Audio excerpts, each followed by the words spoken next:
Hello दोस्तों, मैं हूँ वैशाली।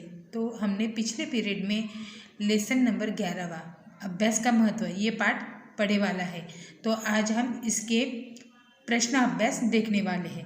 तो सबसे पहले हम इसका मौखिक प्रश्न देखने वाले हैं। तो मौखिक प्रश्न में सबसे पहले वाला क्वेश्चन कौन सा है? वरदराज कैसा बालक था? तो वरदराज कैसा बालक था हमने पढ़े वाला है। वरदराज मंदबुद्धि बालक था। वरदराज कैसा बालक था? वरदराज मंदबुद्धि बालक था। क्वेश्चन नंबर 2, वरदराज कितने वर्ष से गुरुजी के पास रह रहा था? तो वरदराज 5 साल से गुरुजी के पास रह रहा था। अब हम लिखित प्रश्न उत्तर देखने वाले हैं। तो क्वेश्चन नंबर 2, निम्नलिखित प्रश्नों के उत्तर लिखो। उसका पहले नंबर वाला, वरदराज के गुरु निराश क्यों थे? वरदराज पढ़ने में अच्छा नहीं था, इसलिए वरदराज के गुरु निराश थे। क्वेश्चन नंबर 2, गुरुजी द्वारा दिया गया घर चले जाने का आदेश सुनकर वरदराज क्या सोचने लगा? वरदराज सोचने लगा कि घर जाकर पिताजी को क्या मुंह दिखाऊंगा, लोग क्या कहेंगे, पिता तो माने विद्वान और बेटा मूर्ख। क्वेश्चन नंबर 3, किस बात से प्रेरित होकर वरदराज ने परिश्रम करने की ठानी? उसका उत्तर, बार बार की रगड़ से कोमल रस्सी पत्थर काट सकती है, हल्की से चोट से टूट जाने वाले घड़ों से पत्थर पर गड्ढे पड़ते हैं, तो मैं परिश्रम करने से पढ़ लिख नहीं सकता। क्वेश्चन नंबर 4, गुरु जी व अन्य छात्र क्या देखकर आश्चर्य में डूब गए? गुरुजी व अन्य छात्र वरदराज में आए परिवर्तन को देखकर आश्चर्य में डूब गए। क्वेश्चन नंबर 3, उचित उत्तर पर टिक का चिन्ह लगाओ। वरदराज बीच मार्ग से ही गुरुजी के पास क्यों लौट आया? उसके ऑप्शन दिए वाले हैं 4, क, ख, ग, घ। उसे पिता द्वारा डांटे जाने का डर था। उसे यह लगा कि सब क्या कहेंगे। घर में उसके लिए कोई काम नहीं था। उसने पूरी लगन से परिश्रम करने का निश्चय किया। तो कौन से ऑप्शन को टिक करना है? तो घ नंबर के। तो उसने पूरी लगन से परिश्रम करने का निश्चय किया। क्वेश्चन नंबर 4, रिक्त स्थानों की पूर्ति करो। उसका 1 नंबर, वरदराज डैश डैश बालक था। तो वरदराज कैसा बालक था? मंदबुद्धि बालक था। 2, गुरुजी ने मुझे डैश डैश से मना कर दिया है। कैसे मना कर दिया है? पढ़ाने से।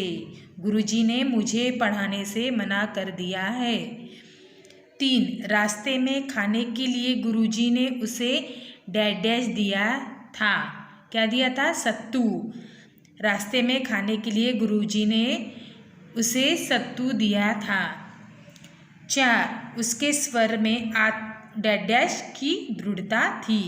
काय की दृढ़ता थी? आत्मविश्वास। गुरुजी का दिल डैश डैश गया। क्या हुआ? पिघल। गुरुजी का दिल पिघल गया। क्वेश्चन नंबर 5, किसने किससे कहा लिखो। तो ये यहाँ पे सेंटेंस दिए हैं, वो सेंटेंस किसने किसको कहा है वो लिखना है। वाक्य जो है, पहला, इससे तो अच्छा है घर जाओ और वहाँ का कामकाज देखो। किसने किससे कहा? गुरुजी ने वरदराज से कहा। गुरुजी ने किससे कहा? वरदराज से कहा। मैं परिश्रम करूँगा। ये वाक्य किसने किससे कहा? वरदराज ने गुरुजी से कहा। 3, आज से आपको कभी कुछ कहने का अवसर नहीं दूंगा। ये वाक्य किसने किससे कहा? वरदराज ने गुरुजी से कहा। 4, ठीक है कुछ दिन और देख लेता हूँ। गुरुजी ने वरदराज से कहा। क्वेश्चन नंबर 6, वाक्य शुद्ध करके लिखो। 1 नंबर, जब वे 5 वर्ष की हो गया, तो ये वाक्य आपको शुद्ध करके लिखना है। तो कैसे लिखेंगे? जब वह 5 वर्ष का हो गया। 2, उसको समझ में कुछ नहीं आती थी, उसकी समझ में कुछ नहीं आता था।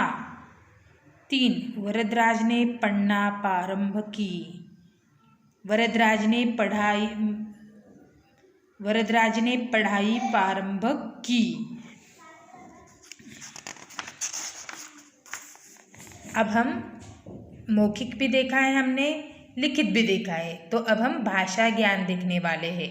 तो उसमें का क्वेश्चन नंबर 1, निम्नलिखित शब्दों के वर्ण अलग करके लिखो। तो विद्या का करके दिए वाला है, देखो, आधा व प्लस पहली ई प्लस आधा द प्लस आधा य प्लस आ। 2 नंबर, आश्रम, आ प्लस आधा श प्लस आधा र प्लस आधा म अ प्लस आधा म प्लस अ।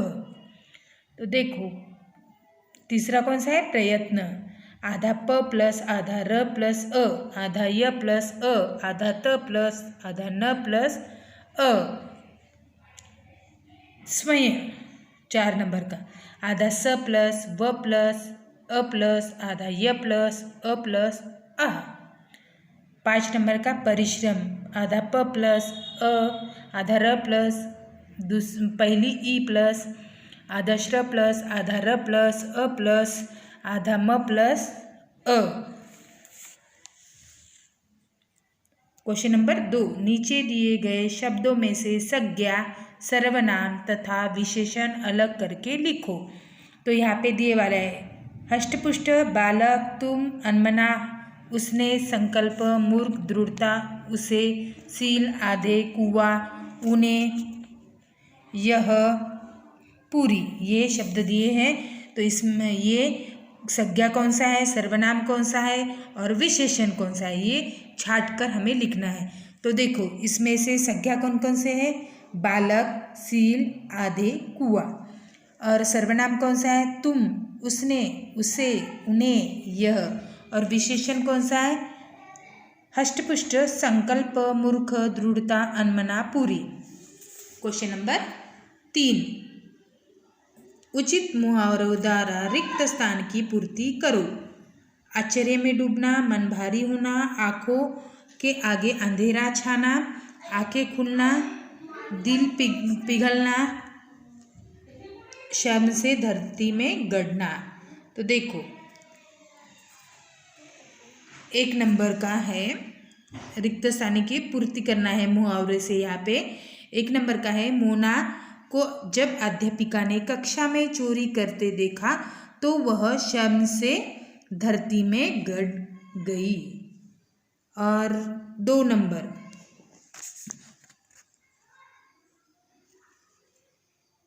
पाँच वर्षीय पूर्वी कला प्रतियोगिता में राष्ट्रीय स्तर पर बड़ों को पराजित करके जब प्रथम आई तो सब आश्चर्य में डूब गए। क्वेश्चन नंबर 3, परीक्षा परिणाम पुस्तिका में अधिकांश विषयों में असफल देखकर मानव की आंखों के आगे अंधेरा छा गया। 4, बार बार असफल होने पर भी कुछ लोगों की आंखें नहीं खुलती। 5, अपने साथियों से बिछुड़ते समय हर्षित का मन भारी हो गया था। 5, छोटे से बच्चे को सड़क पर पत्थर तोड़ते देखकर अपूर्व का दिल पिघल गया। क्वेश्चन नंबर 4, विशेषण शब्दों से भाववाचक संज्ञा बनाओ। कठिन का कठिनाई, परिश्रमी का परिश्रम, मूर्ख का मूर्खता, स्वस्थ का स्वस्थता, कोमल का कोमलता, सरल का सरलता, विद्वान का विद्वानता, अच्छा का अच्छाई, बेकार का बेकारी, कठिन का कठिनाई। तो अब क्रिया विशेषण में देखना है। क्वेश्चन नंबर 5, निम्नलिखित वाक्यों के रिक्त स्थान में क्रिया विशेषण शब्द भरकर वाक्य पूरे करो। तो सबसे पहले क्रिया विशेषण किसे कहते हैं? मोटे टाइप में यहाँ पे दिए वाला है। देखो, शब्द बढ़ने, चलने और बोलने आदि क्रियाओं की विशेषता बता रहे हैं, यानी कि जो क्रिया हम करते हैं, इंग्लिश में उसे डूइंग वर्ड्स कहते हैं। जिन शब्दों से क्रिया की विशेषता का पता चलता है उन्हें क्रिया विशेषण कहते हैं। तो देखो, क्रिया विशेषण यहाँ पे ऑप्शन में दिए वाला है। सवेरे, निराश होकर, देर तक, अनमनासा, अचानक। तो 1 नंबर, वरदराज डैश डैश पढ़ता रहता देर तक। वरदराज देर तक पढ़ता रहता। निराश होकर गुरुजी ने वरदराज से कहा। 3, वरदराज अचानक चला था। सवेरे बारिश आ गई। 5, वरदराज अनमनासा चल रहा था। क्वेश्चन नंबर 6, निम्नलिखित शब्दों में से परस्पर विलोम शब्दों के जोड़े बनाकर लिखो। तो यहाँ पे दिए वाले शब्द भी और उसके विलोम शब्द भी।